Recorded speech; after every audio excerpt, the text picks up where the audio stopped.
Hola a todos.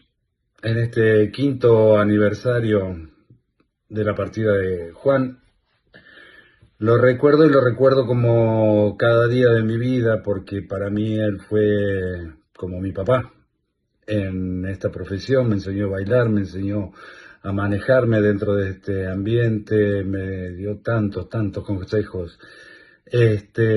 Recuerdo que pasamos muchas horas trabajando solos, los dos enfrente a un espejo y yo tratando de copiar sus movimientos, de aprender de él, y algo de eso quedó en la memoria de mi cuerpo y muchas veces me compara con él, ¿no?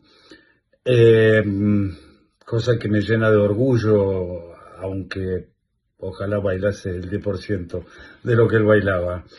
Bien, un beso a todos. Gracias Juan, gracias por tanto, gracias por este destino de bailarín.